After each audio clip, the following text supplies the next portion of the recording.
Dear friends, मेरा नाम सुभाष चौधरी है और मैं भारत का एक सामान्य नागरिक हूँ। आज का वीडियो हमारे सीनियर सिटीजन फ्रेंड्स के लिए, बुज़ुर्गों के लिए, खासकर जिनकी उम्र थोड़ा ज़्यादा हो गई है, 70, 75, 80 के ऊपर हो गई है, उनके लिए वीडियो बहुत ही इम्पोर्टेंट है, बहुत ज़रूरी है। आप ऐसा देखेंगे बहुत सारे लोग हैं जो काफ़ी चीज़ें करते हैं, वॉक भी करते हैं, एक्सरसाइज भी करते हैं, अपना ध्यान भी रखते हैं, खाना भी खाते हैं, सब कुछ करते हैं, लेकिन सडनली 80 के बाद 80, 82, 85, कभी कभार 80 के नीचे भी उनका अचानक डाउनफॉल शुरू हो जाता है और फिर वो ज़्यादा दिन तक नहीं रह पाते हैं। तो आज हम चर्चा करेंगे उन गहरी चीज़ों की, उन बातों की जिसकी बात हमने अभी नहीं की है।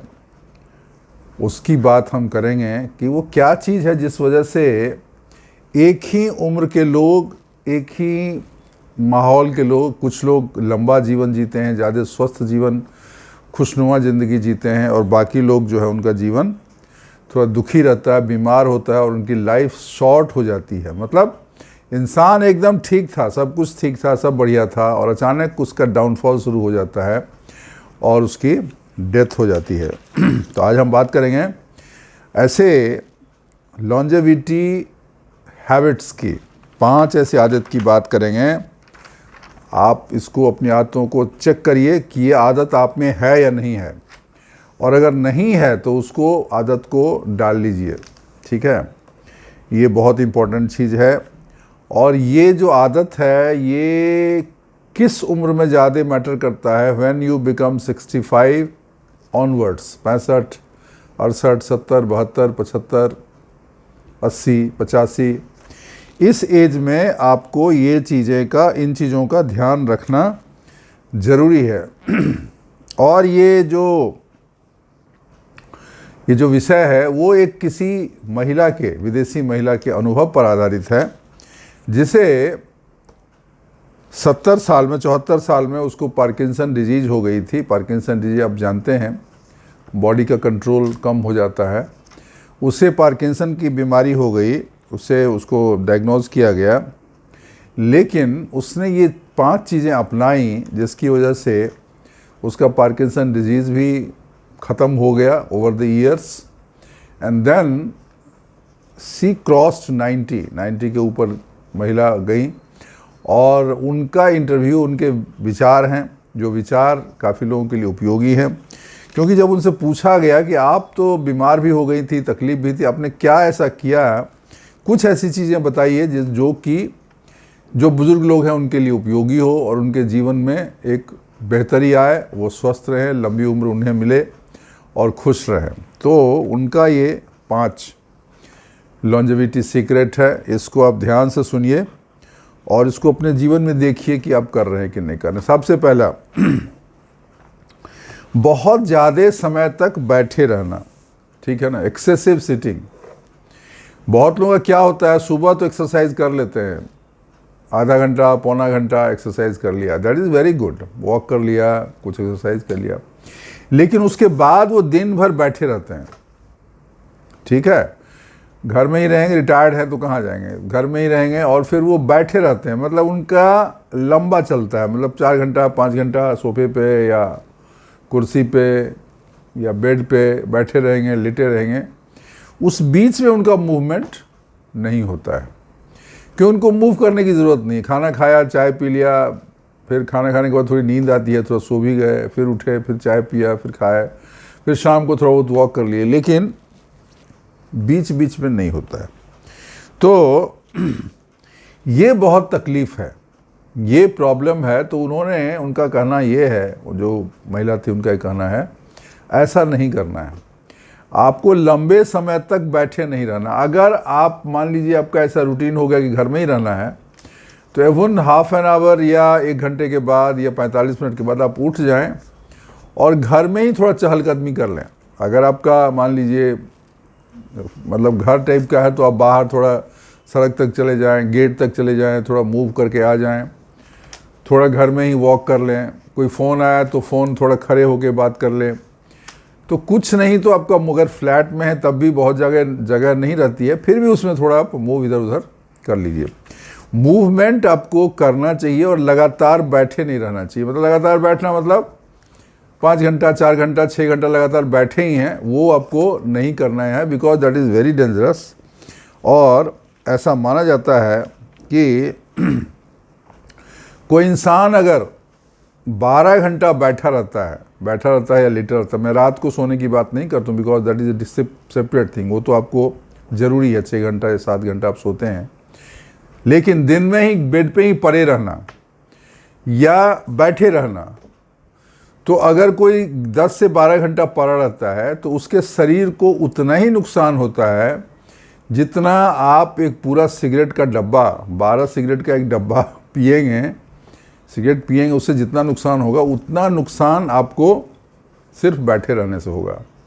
तो ये आदत आपको नहीं रखना है, इसको आपको छोड़ देना है। उनका एक सजेशन था 3 सेकेंड्स एक्सरसाइज, जिसमें वो बोलते हैं कि आप जब उठते हो तो 1 2 3 गिनिए। उठते समय ऐसा कुर्सी पकड़ के 1 2 3 करके उठिए। फिर जब बैठते हैं तो 1 2 3 करके बैठिए। फिर अब जैसे खड़े होते हैं तो अपने हील पे, टो पे खड़े हो जाइए, हील को पिक करके आप 1 2 3 ऐसा गिनिए। मतलब आपका ऐसे पैर है तो आप जो है इसको ऐसा कर देंगे, मतलब ये टो पे खड़े हो जाएंगे, हील जो है उठा रहेगा। वो थोड़ी देर के लिए 1 2 3 गिनने में मुश्किल से 2 सेकेंड भी नहीं रहेगा, लेकिन ये अगर आवृत्ति दिन में कई बार आप करते हैं तो क्या होता है, आपको बॉडी में वज़न उठाने की कैपेसिटी डेवलप हो जाती है। आपके जो मसल्स हैं वो धीरे धीरे मजबूत हो जाते हैं। अब ये बोलने में लगता नहीं है कि एक बार 1 2 3 करके उठेगा, बैठेगा, ये उठाएगा, तो ऐसा लगता नहीं है, लेकिन उसका फ़ायदा होता है। देखिए फ़ायदा का क्या फ़ायदा है, आप अगर कोई चीज़ लगातार करेंगे, डेली रेगुलर करेंगे, नियम से करेंगे, उसका फ़ायदा लंबे समय के बाद पता लगता है, तुरंत नहीं पता लगता है। तो ये उनका ये सजेशन है कि 3 सिंपल मूवमेंट्स करनी है। Sitting down slowly with counting 1 2 3, धीरे से बैठना है, सोफे पे बैठते हो या बेड पे बैठते हो या कहीं भी, 1 2 3 धीरे से, मतलब आप बैठ रहे हो, धम से नहीं बैठ रहे हो। इसी तरीके से जब आप उठते हो 1 2 3 गिनेंगे और अपने ज़मीन से अपने हील्स को उठाएंगे, मतलब अपने इस पे रहेंगे, उंगलियों पे खड़े होंगे, तो उसमें भी 1 2 3 ये एक्सरसाइज आपको दिन में कई बार करना है, मतलब 5-10 बार आपको कर लेना है। इससे उनको फ़ायदा हुआ, तो वो उनका एक कहना। और जो मैंने पहले बोला कि आप थोड़ा घर में मूव करते रहिए, हर आधा पौन घंटे पे अगर आप जगे हुए हैं, if you are awake you should move around in the house itself, here and there. आप घर से रूम बेड से उठ के किचन में चले जाइए, पानी पी लीजिए। पानी आपको ऐसे भी पीना है, 3 लीटर पीना है ना डेली आपको पानी, तो 1 गिलास पानी पी लिए, थोड़ा सा मूव करके फिर आगे बैठ गए। तो किसी भी चीज़ करने में आपको मूव करना है। दूसरी चीज़ उन्होंने सजेस्ट किया कि हमें जब खाना खाते हैं तो अकेले खाना ना खाएं, फैमिली के साथ खाएं, मिल के खाएं, एक साथ बैठ के खाएं। उससे आपका लाइफ एक्सपेक्टेंसी बढ़ जाती है। अगर आप साथ में खाते हैं तो आपका न्यूट्रिशन का जो एब्जॉर्प्शन है वो फास्ट होता है। मज़ेदार चीज़ है ना। आपके शरीर में जो भोजन के पाचन की प्रक्रिया है वो बेहतर हो जाती है जब you are eating in a group. अगर आप अकेले खाएंगे, एक तो आप ज़्यादा खाएंगे, जल्दी खाएंगे, तो चबाने का काम कम हो जाता है। जब आदमी बैठा रहता है ना, अकेला खाता है, फटाफट खा लिया। लेकिन जब वो साथ में बैठता है, थोड़ा बातें करता है, थोड़े गप्पे मारता है, थोड़ा सा इधर उधर की बातें करता है, तो उसका समय लंबा हो जाता है। समय लंबा होने से पाचन क्रिया बेहतर हो जाती है, क्योंकि आप चबाते भी ज़्यादा देर तक हो।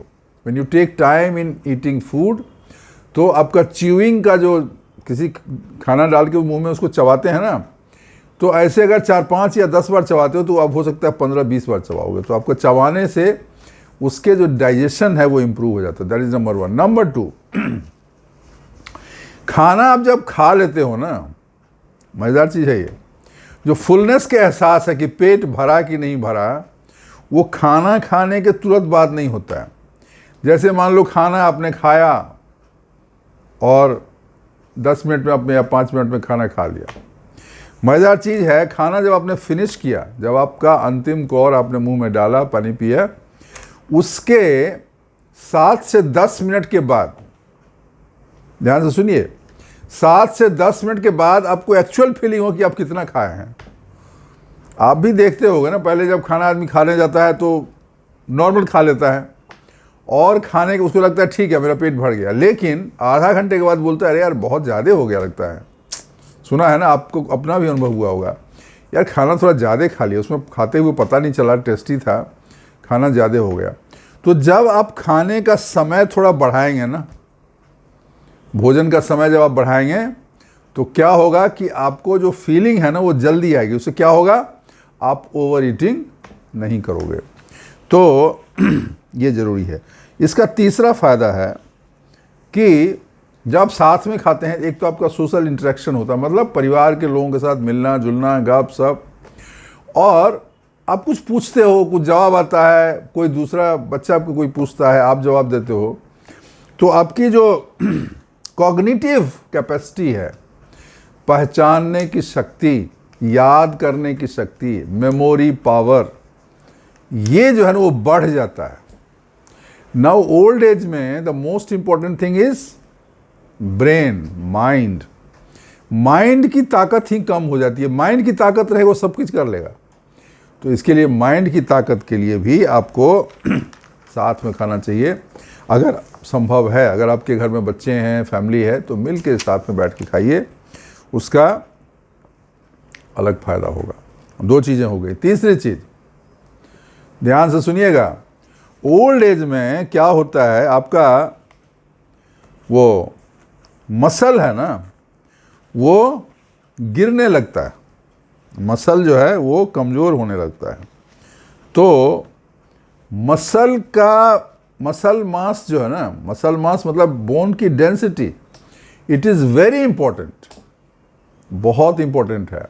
और मसल मास 60 के बाद ऐसे ही हर साल उसकी एनर्जी कम हो जाती है, जिसको हम लोग बोलते हैं सार्कोपीनिया, मतलब मसल अपने ही गलने लगता है, डिज़ोल्व होने लगता है वो एज के साथ। अभी डिज़ोल्व होने से बचने के लिए क्या करना है, मसल और बोन हेल्थ को इम्प्रूव करने के लिए क्या करना है, बताइए क्या करना है, सोच के बताइए। पहला तो चीज़ है एक्सरसाइज, मूवमेंट, शरीर के विभिन्न भागों का मूवमेंट। इसीलिए वॉकिंग और योगाभ्यास, स्ट्रेचिंग एक्सरसाइज, वेट एक्सरसाइज, ये सारी चीज़ें ज़रूरी हैं, क्योंकि इसका एक्सरसाइज से आपका बोन डेंसिटी इंप्रूव होगा और मसल का जो गलन है वो रुक जाएगा, कम हो जाएगा, पहली चीज़। और दूसरा उपाय है साथ में मसल मास को बढ़ाने का, मसल स्ट्रेंथ को बढ़ाने का, बोन डेंसिटी बढ़ाने का, है कि आपको प्रोटीन लेना है। प्रोटीन लेना है, और प्रोटीन सुबह में ही लेना है। थोड़ा जैसे थोड़ा हुआ 2-3 घंटा हो गया, आपको थोड़ा प्रोटीन, बिकॉज आपको दिन भर भी काम भी करना है ना, आपको मूव भी करना है, आपको मसल को मजबूत भी करना है। तो प्रोटीन का सेवन आप करें।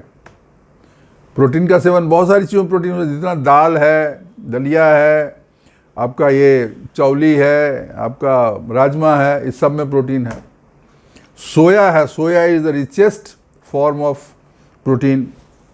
तो आपको अगर ये थायराइड की प्रॉब्लम नहीं है तो आप सोया प्रोटीन भी ले सकते हैं। दूध में है प्रोटीन, वो भी आप ले सकते हैं। पनीर में है प्रोटीन, वो आप ले सकते हैं। और भी बहुत सारी चीज़ों में प्रोटीन काफ़ी मात्रा में रहता है। तो इसको सेवन करके आपको मसल लॉस से आप बच सकते हैं। Why muscle is important, tell me. Muscle क्यों ज़रूरी है?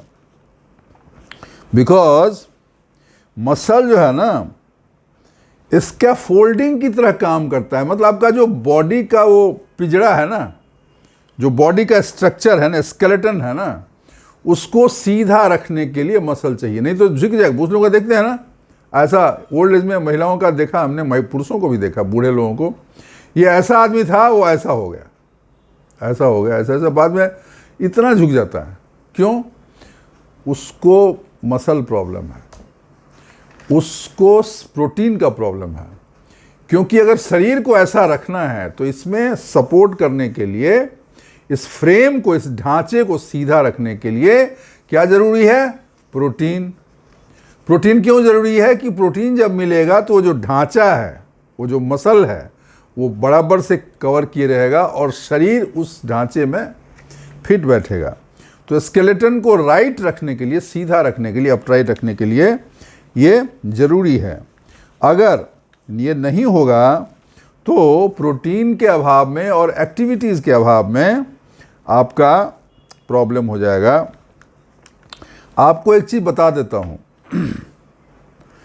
अगर आपने कुछ दिनों के लिए एक्सरसाइज भी छोड़ दिया, बूढ़े होने के बाद बोल रहा हूँ, 65-70 के बाद, मूवमेंट को बंद कर दिया, चलना फिरना बंद कर दिया, एक्सरसाइज बंद कर दिया, कोई भी प्रोटीन रिच फूड बंद कर दिया, सिर्फ ओनली 6 मंथ्स, 6 महीना में लगेगा और आपके बॉडी का जो मसल स्ट्रेंथ है वो 65% गिर जाएगा। You get my point? आप एकदम कमज़ोर हो जाओगे। अब अगर मसल कमज़ोर हो गया, हड्डी कमज़ोर हो गया, फिर क्या होगा? आप जब चलोगे तो किसी भी समय में बैलेंस के अभाव, बिकॉज आपका बैलेंस भी टूट गया, बिकॉज आप रेगुलर एक्सरसाइज नहीं करते हो, गिर सकते हैं। गिरने से हड्डी टूट जाएगी।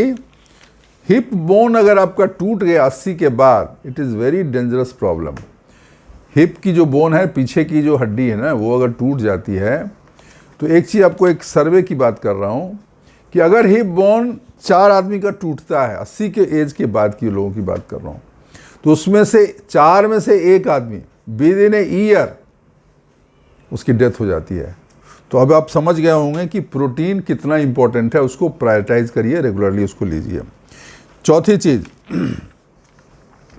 ब्रेन को बेहतर फंक्शन करने के लिए, ब्रेन को एक्टिवेट रहने के लिए उसको नया स्टिमुलस चाहिए, नए आइडिया चाहिए, नई जगह चाहिए, नया अनजाना क्षेत्र चाहिए। उससे क्या होता है? ब्रेन पर प्रेशर पड़ता है, ब्रेन को एक्टिवेट हो जाता है। आप किसी अनजान जगह पहुंच गए जहां आप कभी गए नहीं, अभी आप सोचोगे कहाँ पे हूँ, कौन सा जगह है, यहाँ पे ये झरना है, ये पार्क है, ये बर्फ़ है, बर्फ़ तो कभी मैंने देखा नहीं, पहाड़ तो मैं कभी गया नहीं, यहाँ पार है, ये समंदर है। नाउ ये जो नई चीज़ें हैं ना, उसको स्टिमुलस जब मिलता है, इंसान को देखता है, सुनता है, कोई ऐसी स्मेल हुई, कोई ऐसा दृश्य है, उससे क्या होता है? ब्रेन का जो हिप्पोकैम्पस एक एरिया है जो कि एक्टिवेट करता है, वो आपका उसमें ग्रोथ होगा, उसमें वो एक्टिवेट हो जाएगा और आपका जो ब्रेन है उसका फंक्शनिंग इंप्रूव हो जाएगा। ब्रेन फंक्शनिंग इंप्रूव हो गया, सब चीज़ हो गया इंप्रूव। तो वो बहुत ज़रूरी है। इसके लिए घूमना फिरना तो है ही, नई जगह जाना, नए अनुभव लेना, नए लोगों से मिलना, नए इन्वायरमेंट में प्रवेश करना, ये सब चीज़ें ओल्ड एज में बहुत ज़रूरी है। ये सब आप ध्यान से लिख लो, कहीं आपको याद नहीं रहेगा, भूल जाओगे, ठीक है? नहीं तो बस वही डेली का रूटीन आप करते रहोगे, नए जगह जाओगे, नए लोगों से नहीं मिलोगे, कि नहीं कहीं नए जगह जाने का मौका मिलेगा उसको अवॉइड कर दोगे। नहीं करना है, जाना है, उधर देखना है, थोड़ा सतर्क होकर जाइए, चाहे गिरिए फिरिए नहीं, बट जाना है। तो ये आपको मैंने बताई चौथी चीज़, very important. Novel experience, new place, new journey, ये आपको एक्टिवेट करेगा ब्रेन को, और आपका ब्रेन एक्टिवेट होगा तो आपके पूरे शरीर के पार्ट पुर्जे एकदम एक्टिवेट हो जाएंगे और आप हेल्दी रहोगे, आपकी लॉन्जेविटी बढ़ेगी। 4 चीज़ें बता दी। पांचवी चीज़ मोस्ट इम्पॉर्टेंट, जो नींद का है, रात को सोना जो है ना, 10 बजे से 2 बजे, 3 बजे, 4 बजे, वो बहुत ज़रूरी है, ठीक है ना? इसको बोलते हैं गोल्डन विंडो ऑफ स्लीप। सोने का गोल्डन विंडो है वो। गोल्डन विंडो कौन सा है? 10 PM से 2 AM, रात के 10 बजे से लेके सुबह 2 बजे तक। मैं हंसा क्यों? मैं इसलिए हंस रहा हूं कि बहुत सारे लोग ऐसे हैं कि रात से 10 बजे से सुबह 2 बजे तक जो सोने का टाइम उसमें वो जगे ही रहते हैं, वो सोते नहीं, वो 2 बजे के बाद सोते हैं। तो गोल्डन विंडो को तो ऐसे ही उन्होंने बर्बाद कर दिया। तो गोल्डन विंडो को बर्बाद नहीं करिए, गोल्डन विंडो को प्रोटेक्ट करिए। मतलब 10 बजे से पहले जाके सो जाइए, रूम अंधेरा करके एकदम मस्त अच्छे ख्यालों में हल्का भोजन करके, सुपाच्य भोजन करके, कम भोजन करके, वो भी 7-8 बजे करके 10 बजे सो जाइए, ईश्वर का नाम लीजिए, प्रभु का ध्यान करिए, और 2 बजे फिर आपको गहरी नींद रहेगी। तो जो गहरी नींद रहेगी वो बहुत ज़रूरी है। तो जो मैडम जो बता रही थी कि जिनको पार्किंसन डिजीज पे उन्होंने विजय प्राप्त की और 91 साल की उम्र में उन्होंने ये सब चीज़ें बताई, उनका ये था कि मैं उसको प्रोटेक्ट करती थी। मतलब मुझे जो सोने का समय है उसमें मैं ठीक से नींद लेती थी। क्या होता है इस गोल्डन विंडो में, आपका बॉडी का जो क्रिटिकल रिपेयर है, सेल्स का रिपेयर है, नए सेल्स बनने हैं, आपको रोग प्रतिरोधक शक्ति डेवलप करनी है, ये सारी चीज़ें उसी जब आप सोए रहते हैं तभी होता है। आप सोचते हो मैं तो सोया हूँ, लेकिन शरीर अपना काम करता है। तो शरीर को अपना काम करने के लिए आपको अच्छे से सोना है। सोते वक्त अंधेरा होना चाहिए, निश्चिंत होना चाहिए, पेट भारी नहीं होना चाहिए, रूम का टेम्परेचर नॉर्मल रहना चाहिए, बहुत ज़्यादा गर्म बहुत ज़्यादा ठंडा ये नहीं होना चाहिए। ये सब चीज़ों का आपको ध्यान रखना है। तो अगर ये 5 चीज़ें आप करेंगे, करके देख लीजिए, 5 चीज़ें अगर आप करेंगे तो आपकी भी सेहत उन मैडम की तरह जो है ना बिल्कुल बढ़िया रहेगा, स्वस्थ रहोगे। बीमारी भी है तो सब खत्म हो जाएगा। ये भी चीज़ जान लीजिए, कोई भी चीज़ पक्का नहीं है। बीमारी है, लेकिन इंसान अपने प्रयास, परिश्रम, अच्छा हेल्दी भोजन, मेहनत, exercise, positive mind, proper thinking और अच्छी सोच को लेके उस बीमारी को भी पलट देता है। आप भी पलट देंगे, लेकिन ये सोच लेके आपको चलना है।